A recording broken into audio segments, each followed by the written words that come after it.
El libro de la ley. Telema. Autor. Aleister Crowley. Género. Religión. País. Egipto. Fecha de publicación. 1909.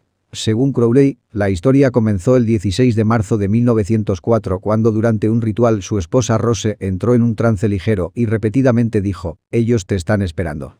Dado que Rose no tenía ningún interés en la magia o misticismo, él no le prestó mucha importancia.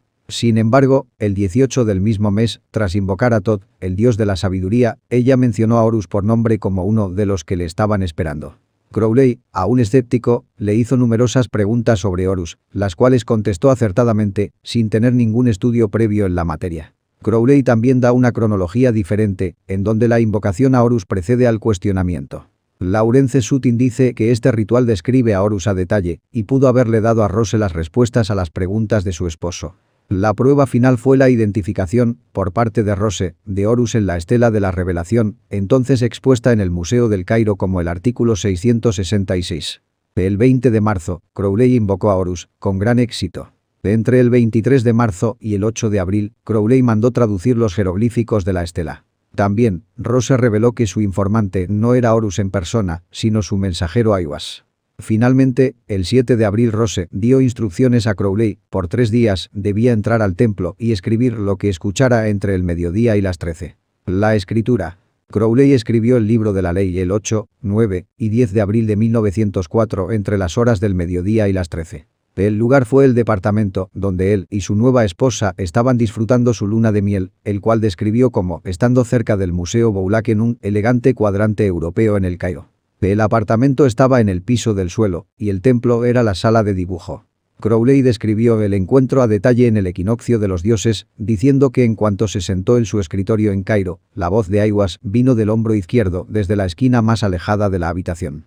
Esta voz es descrita como apasionada y apurada, y era de un timbre profundo, musical y expresivo, sus tonos solemnes, voluptuosos, cálidos, fieros o cualquier otro que encajara con el sentimiento del mensaje. Además, la voz carecía de acento nativo o foráneo, quizás se refiere a que era similar al suyo, es decir, británico. Crowley también tuvo una fuerte impresión de la apariencia general del hablante. Aiwass tenía un cuerpo compuesto de fina materia, el cual tenía una transparencia como de gasa. Además, él parecía ser alto, de piel oscura en su treintena de edad, activo y fuerte, con la cara de un rey salvaje, y los ojos velados no sea que su mirada destruyera lo que veía. El vestido no era árabe, sugería sirio o persa, pero muy vagamente. A pesar de haber escrito originalmente que se trataba de un excelente ejemplo de escritura automática, Crowley más tarde insistió en que no era así. En vez de ellos, dijo que la experiencia era exactamente como una voz hablándole. Esto es evidenciado por muchos errores sobre los cuales el escriba de hecho tiene que inquirir. Admite la posibilidad de que Aiwass fuese una manifestación de su subconsciente, aunque él pensó que se trataba de una posibilidad remota. Por supuesto que yo los escribí, tinta sobre papel, en el sentido material. Pero esas no son mis palabras, a menos que Aiwass sea tomado como meramente mi yo subconsciente, o alguna parte de él. En ese caso, mi yo consciente sería ignorante de la verdad en el libro y hostil a casi toda la ética y filosofía del libro. Aiwass es una parte de mí severamente reprimida. Semejante teoría implicaría que yo estoy, sin saberlo yo mismo, en posesión de toda clase de conocimiento preternatural y poder. Cambios al manuscrito. La versión final de Liber Albe Legis incluye texto que no aparece en la escritura original, incluyendo muchos pequeños cambios a la ortografía. En muchos casos, estrofas de la estela de la revelación fueron insertados dentro del texto. Por ejemplo, capítulo 1, página 2, línea 9 fue escrito como V1.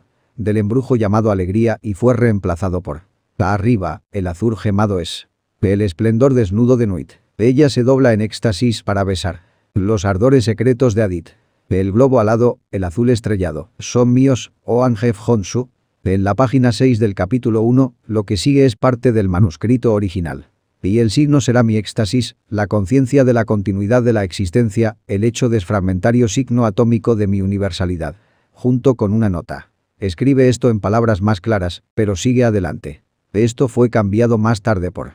Y el signo será mi éxtasis, la conciencia de la continuidad de la existencia, la omnipresencia de mi cuerpo. Ali 2.26 cerrar paréntesis 10. De nuevo en el capítulo 1, en página 19, Crowley escribe, perdí una frase, la forma de mi estrella es, punto. Después, fue Rose quien terminó la frase perdida. La estrella de 5 puntas, con un círculo en el medio, ampersand el círculo es rojo. Ali 2.60. El capítulo 2 tiene muy pocos cambios o correcciones. El capítulo 3 tiene unos cuantos cambios ortográficos e incluye grandes trozos insertados del parafraseo de Crowley sobre la estela de la revelación. Gracias en parte a el comentario, la interpretación del texto, en ocasiones críptico, generalmente se considera una cuestión para el lector individual. Últimamente en el siglo XXI este sentimiento se ha relajado considerablemente, y a muchos les parece benéfico el crear sus propios comentarios a Liberal, incluyendo el de Yao 131 comentarios psicológicos sobre Liberal Bell Legis y el comentario de la Hermandad Escarlata. Sin embargo, Crowley escribió sobre Liberal Bell Legis con gran detalle por el resto de su vida, intentando descifrar sus misterios. Crowley se convenció de que Liberal Bell Legis presentaba una ley espiritual comparable con las expuestas por Buda, Jesús y Mahoma, y que el libro mismo era la base de toda religión moderna. Este libro es la fundación del nuevo eón y por lo tanto de toda la obra. El método general usado por Crowley para interpretar las oscuridades de Liberal era la cábala, especialmente su método numerológico de gematría. Él escribe muchos casos de doble sentido, paronomasia en un lenguaje o en otro, a veces en dos a la vez, rompecabezas numérico-literales, e incluso, en una ocasión, una conexión esclarecedora de letras en varias líneas por un rasguño, será encontrado en la sección cabalística del comentario. En Magia sin lágrimas, Crowley escribe: había la suficiente comprensión en ese tiempo para asegurarme de que el autor del libro sabía al menos tanta cábala como yo. Subsecuentemente descubrí más que suficiente para tener la certeza absoluta de que él sabía mucho más, y de un orden completamente superior, de lo que yo conocía. Finalmente, suficientes brillos de iluminación se han lanzado sobre otros pasajes oscuros, para dejarme sin duda alguna en la mente que él es en verdad el cabalista supremo de todos los tiempos. Basado en diversos pasajes, incluyendo mi escriba Angel Honsu, el sacerdote de los príncipes, no cambiará siquiera una letra de este libro. Aunque por temor al error, comentará sobre ello por la sabiduría de Ra Orquid, Ali 2.36, Crowley se sintió compelido a interpretar el libro de la ley por escrito. Escribió 2 largos conjuntos de comentario, donde intentó descifrar cada línea, usualmente de acuerdo a su propio entendimiento de la cábala. Sin embargo, no se satisfizo con estos intentos.